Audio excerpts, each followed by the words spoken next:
Hello friends, இன்றைக்கி இந்த வீடியோவில் 4 வெரைட்டி ஆஃப் பொடி எப்படி செய்கிறதுன்னு சொல்லிட்டு ஒன் பை ஒன்னாக பார்க்கலாம். அதுக்கு முன்னாடி இந்த வீடியோவை சப்ஸ்கிரைப் பண்ணாதவங்க சப்ஸ்கிரைப் பண்ணிக்கோங்க. ஃபஸ்ட்டு பிரண்டை பொடி எப்படி செய்கிறதுன்னு சொல்லிட்டு பார்க்கலாம். இந்த பிரண்டை வந்துட்டு உங்களுக்கு வயிற்றுக்கு ரொம்ப நல்ல ஒரு உணவு. இது வேலி அந்த மாதிரி இடங்களில் ஈஸியாக கிடைக்கும். இப்போ கடைகள்லேயே ஈஸியாக கிடைக்கிது. இது இந்த கொடி வெரைட்டி. இதில் சின்னதாக, அதாவது இளம் பிரண்டையாக நம்ம பார்த்து வாங்கிக்கணும்.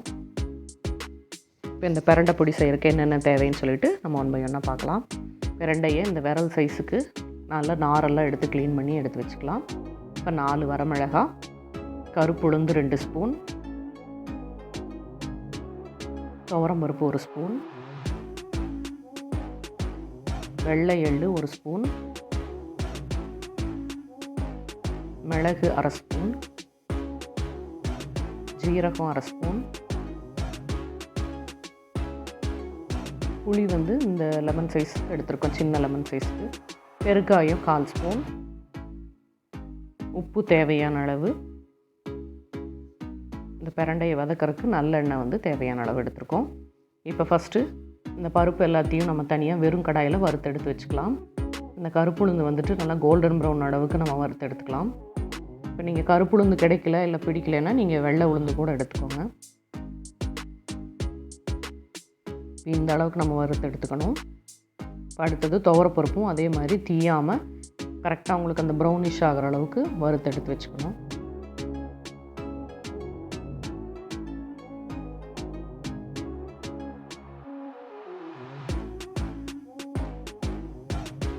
துவரப்பருப்பு நம்ம வறுத்தாச்சு. அடுத்தது வெள்ளை எள்ளு. இது உங்களுக்கு ஆல்ரெடி கடாய் சூடாக இருக்கும், அதனால் சீக்கிரமாக வறுபட்டுரும். தீயாமல் வறுத்து எடுத்துக்கோங்க. அடுத்தது சீரகம், அடுத்தது மிளகு, வரமிளகாய்,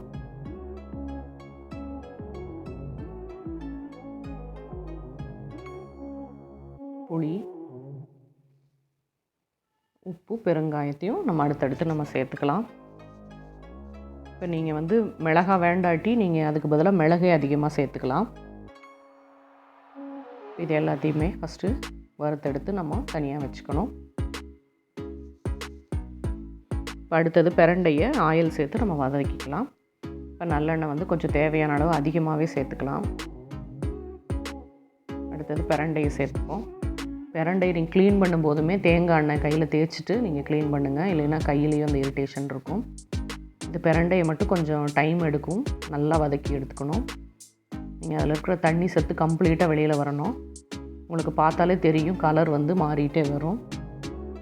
உங்களுக்கு ஃபைனலாக ஒரு ப்ரௌனிஷாக ஆன உடனே நம்ம எடுத்துடலாம். இது நம்ம வறுக்கிறதுல தான் இருக்குது, அந்த இரிட்டேஷன் இல்லாமல் இருக்கிறதுக்கு. இப்போ ஃபஸ்ட்டு அந்த பருப்பு எல்லாத்தையும் நம்ம ஜாரில் சேர்த்து பொடி பண்ணி எடுத்துக்கலாம்.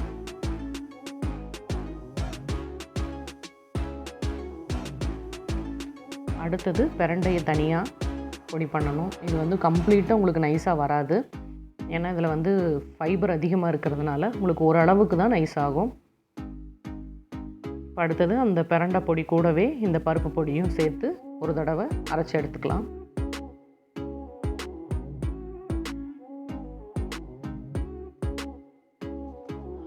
பார்த்தீங்கன்னா இப்போது பிரண்டை பொடி ரெடி ஆயிடுச்சு. நீங்கள் சாதத்தோடு டெய்லியுமே 1 ஸ்பூன் எடுத்துக்கலாம். அஜீரண கோளாறே வராது. இட்லி தோசைக்கும் நீங்கள் சேர்த்து சாப்பிட்லாம். பொரியல் அந்த மாதிரி இதுக்கும் லேசாக நீங்கள் அப்ளை பண்ணி சாப்பிட்டுக்கலாம். நீங்களும் இதை வீட்டில் ட்ரை பண்ணி பாருங்கள். ஏர்டைட் கண்டெய்னரில் வச்சு ஸ்டோர் பண்ணி 1 மாதம் வரைக்கும் நீங்கள் யூஸ் பண்ணலாம். இந்த பிரண்டை பொடி உங்களுக்கு பிடிச்சிருந்ததுன்னா எனக்கு கமெண்ட்டில் சொல்லுங்கள். நம்ம அடுத்த பொடி வெரைட்டி என்னென்னு பார்ப்போம். அடுத்தது பொரியல் பொடி எப்படி செய்கிறதுன்னு பார்க்கலாம். இது நம்ம ஆஸ் யூஷுவலாக மசாலா தூள் போட்டு பொரியல் செய்கிறதுக்கு நம்ம செய்வோம். அது இல்லாமல் இந்த பொரியல் பொடி தனியாக எடுத்து செஞ்சு வச்சிட்டோன்னா நீங்கள் இதை மட்டுமே யூஸ் பண்ணி எல்லா பொரியலும் செய்யலாம். மல்லி 4 ஸ்பூன், கடலைப்பருப்பு 1 ஸ்பூன், வெள்ளை உளுந்து 1 ஸ்பூன் எடுத்துருக்கோம், வரமிளகாய் தேவையான அளவு, 2 காஷ்மீரி சில்லி, சீரகம் 1 ஸ்பூன், வறுத்த கடலை 1 ஸ்பூன் எடுத்துருக்கோம். கருப்பு எள்ளு 1 ஸ்பூன், பூண்டு வந்து ஒரு 6 to 7 பல் எடுத்திருக்கோம்.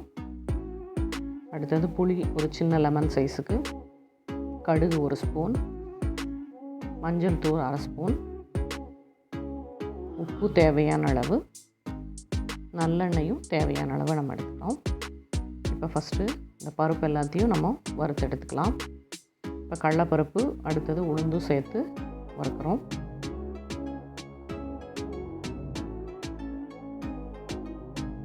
அடுத்தது வர கொத்தமல்லி சேர்த்துருக்கோம். வர கொத்தமல்லி மட்டும் கொஞ்சம் அதிக அளவு சேர்த்துக்கலாம். ஜீரகம், அடுத்தது கடுகு, வரமிளகாய் வந்து நான் ஒரு 10 நம்பர் சேர்த்துருக்கேன். நீங்கள் தேவையான அளவு சேர்த்துக்கோங்க. 2 காஷ்மீரி சில்லி, இது வந்து உங்களுக்கு கலருக்காக.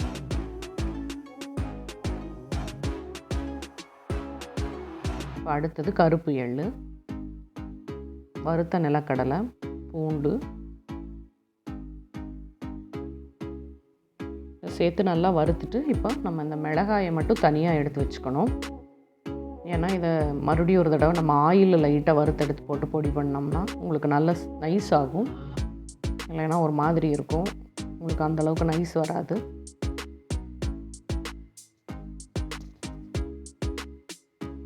இப்போ மிளகாய் எடுத்துகிட்டு புளியை மட்டும் லேசாக சேர்த்து வறுத்துக்கலாம்.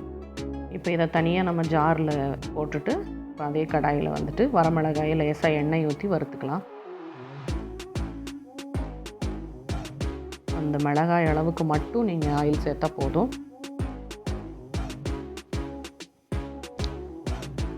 இதை நல்லா லேசாக வறுத்து எடுத்துக்கலாம்.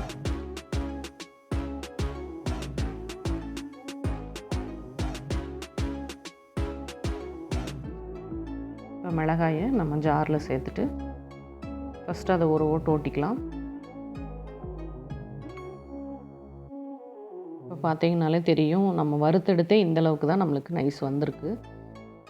அடுத்தது அந்த வறுத்து வச்ச பருப்பு எல்லாத்தையும் இதில் சேர்த்துக்கலாம்.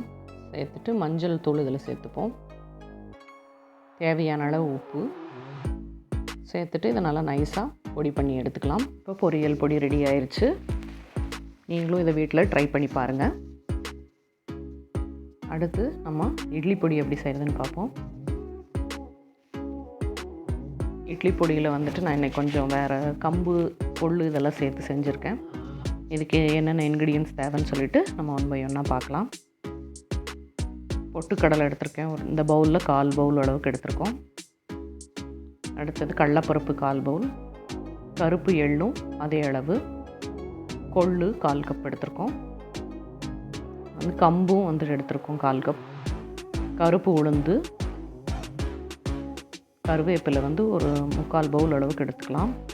காஷ்மீரி சில்லி 2, வரமிளகாய் வந்து காரத்துக்கு தேவையான அளவு, சீரகம் 1 ஸ்பூன், மல்லி வர கொத்தமல்லி 1 ஸ்பூன் எடுத்திருக்கோம், கடுகு 1 ஸ்பூன், பெருங்காயம் 1/4 ஸ்பூன், உப்பு தேவையான அளவு.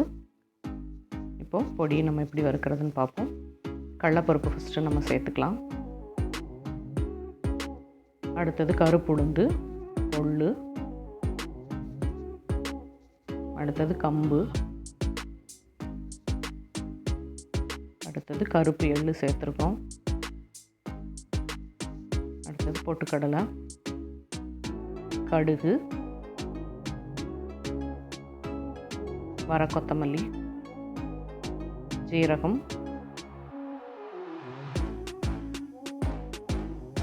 இதெல்லாம் சேர்த்துட்டு நம்ம லோ ஃப்ளேம்லேயே வச்சு வறுத்துக்கலாம்.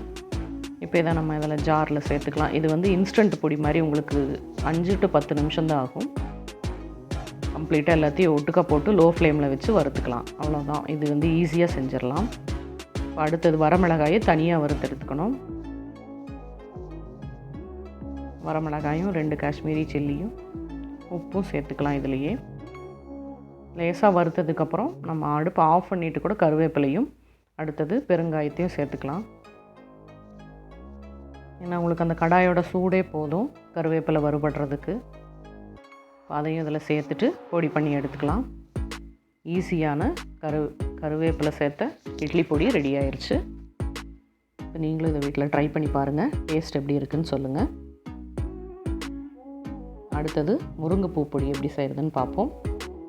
இதுக்கு இந்த அளவுக்கு முருங்கைப்பூ, வரமிளகாய், கடலைப்பருப்பு, கருப்பு உளுந்து, வெள்ளை எள்ளு, ஜீரகம், பெருங்காயம்.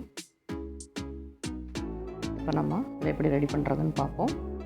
இதே மாதிரி கருப்பு உளுந்தை வந்துட்டு ஃபஸ்ட்டு வறுத்து எடுத்துக்கலாம்.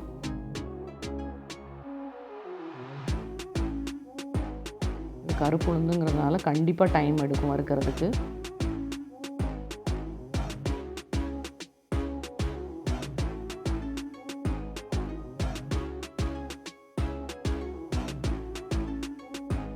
இதை நல்லா கோல்டன் ப்ரௌன் அளவுக்கு வறுத்து எடுத்துக்கிறோம்.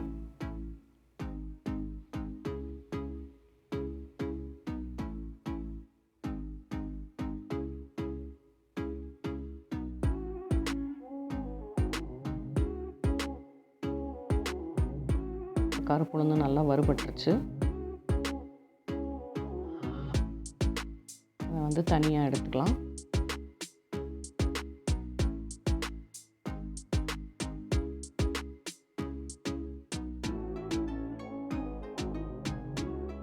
அடுத்தது கடலைப்பருப்பு சேர்த்து வறுத்துக்கலாம். இதுவுமே கொஞ்சம் டைம் எடுக்கும். ஏன்னா உங்களுக்கு அதை விட இது டைம் கம்மியாகுங்கிறதுனால நான் இதை தனித்தனியாக தான் நான் வறுத்துருக்கோம். இட்லி பொடிக்கு வறுத்த மாதிரி ஒட்டுக்கா போட்டு வறுக்க வேண்டாம்.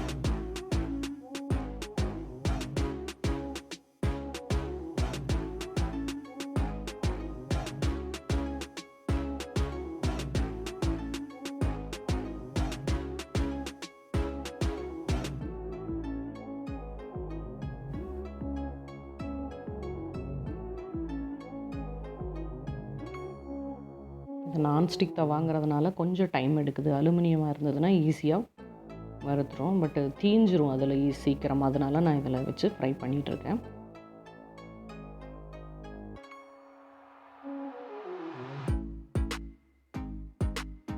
ஏன்னா உங்களுக்கு தீஞ்சிருச்சுனாலே டேஸ்ட்டு கம்ப்ளீட்டாக மாறிடும். அதனால் நான் நான்ஸ்டிக்லேயே செய்கிறோம். கடலைப்பருப்பும் வறுபட்டுருச்சு. அடுத்தது வெள்ளை எள்ளு சேர்த்துருக்கோம். இது வந்து ஈஸியாக வறுத்துரும். உங்களுக்கு ஆல்ரெடி கடாய் சூடாக இருக்கும். அதனால் இது சீக்கிரமாக வறுபட்டுரும். அதே மாதிரி சீக்கிரமாக தீஞ்சும் போகும். அதனால் கொஞ்சம் பார்த்து செஞ்சுக்கோங்க.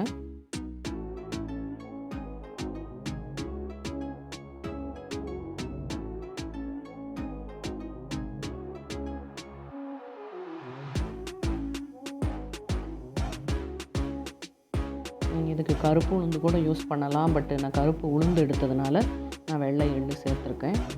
நீங்கள் வெள்ளை உளுந்து போட்டிங்கன்னா கருப்பு எள்ளு சேர்த்துக்கோங்க. இல்லைன்னா உங்களுக்கு அந்த பொடி கலரே மாறிடும். அதனால் நான் கொஞ்சம் மாற்றி செய்யணுங்கிறதுனால இதுக்கு வெள்ளை எள்ளு எடுத்துருக்கோம்.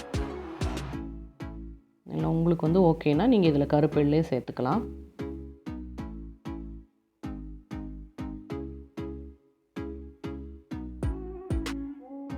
கொஞ்சம் கலர் சேஞ்ச் ஆனோடனே நம்ம இதை எடுத்துடலாம்.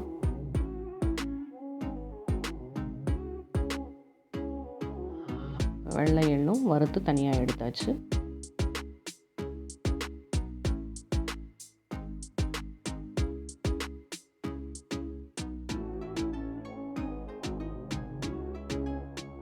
அடுத்தது சீரகம்,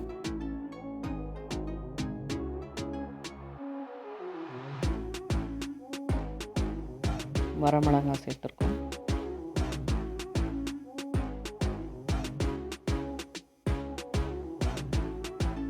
நீங்கள் வரமிளகாய் அளவை குறைச்சிட்டு நீங்கள் மிளகு கூட எடுத்துக்கோங்க. கல் உப்பு சேர்த்துருக்கோம். நம்ம உப்பு வந்து எப்போவுமே லேசாக வறுத்து எடுத்துட்டா உங்களுக்கு அதில் இருக்கிற அந்த மாய்ஸ்சர் இல்லாமல் போயிடும். உங்களுக்கு பொடி கெட்டும் போகாது. அதுக்காக லேசாக கடாயில் போட்டு அந்த மாதிரி, அதுவும் நீங்கள் மிளகாய் கூட வறுத்துட்டிங்கன்னா மிளகாய் வறுக்கும்போது வர்ற அந்த காரல் வராது. அதுக்கு தான் எப்போவுமே மிளகாய் கூடவே உப்பையும் போட்டு வறுத்துறது. உங்களுக்கு அரைக்கும் போதும் ஒரு மாதிரி அந்த கட்டி சேராமல் வரும்.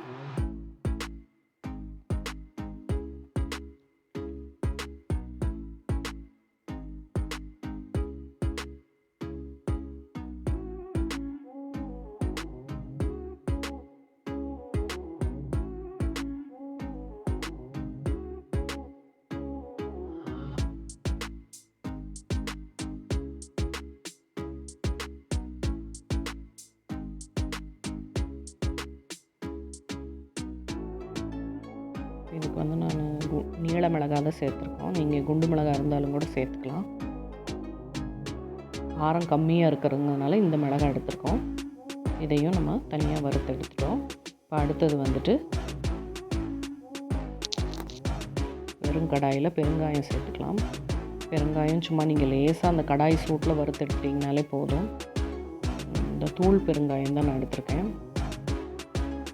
இது ஜாரில் அரைக்கிறதுனால நான் இந்த தூள் பெருங்காயம் எடுத்திருக்கோம். இப்போ அடுத்தது வந்து முருங்கைப்பூ வந்து ரொம்ப லோ ஃப்ளேமில், இல்லைன்னா நீங்கள் இந்த கடாய் சூட்லேயே வறுத்தீங்கன்னா கூட போதும். இந்த கலர் சேஞ்ச் ஆனாலே போதும். நம்ம ஆல்ரெடி அதை வந்து காய வச்சு தான் நம்ம எடுத்து வச்சுருக்கோம் முருங்கைப்பூவை. அந்த குச்சியெல்லாம் எடுத்து கம்ப்ளீட்டாக க்ளீன் பண்ணிவிட்டு நீங்கள் காய வச்சுட்டு இந்த மாதிரி வறுத்துக்கோங்க. ரொம்ப இது வந்து அயர்ன் கண்டென்ட்டு ரொம்ப அதிகமாக இருக்குது. உங்களுக்கு அந்த மூட்டு வலி, ஜாயிண்ட் பெயின் வேறு எதுவுமே வராது டெய்லி இது சாப்பிட்டு வந்தால்.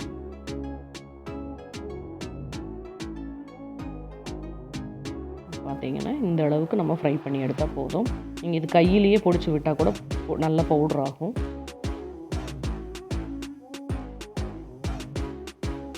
முருங்கைப்பூவையும் நம்ம வறுத்தாச்சு.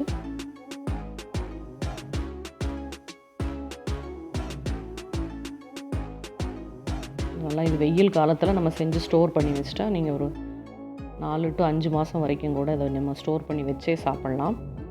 ஃபஸ்ட்டு இந்த பருப்பெல்லாம் சேர்த்து ஒரு தடவை பவுடர் பண்ணி எடுத்துக்கலாம்.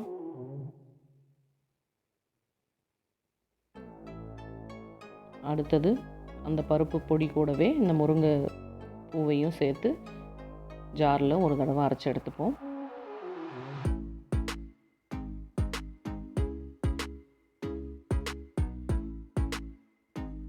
முருங்கைப்பூ வந்து உடம்புக்கு ரொம்ப நல்லது. இப்போ முருங்கைப்பூ பொடி ரெடி ஆயிடுச்சு. நீங்களும் இதை வீட்டில் ட்ரை பண்ணி பாருங்கள். இந்த 4 வீடியோவும் உங்களுக்கு பிடிச்சிருந்ததுன்னா லைக் பண்ணுங்கள், ஷேர் பண்ணுங்கள், மறக்காமல் கமெண்ட் பண்ணுங்கள். தேங்க்யூ.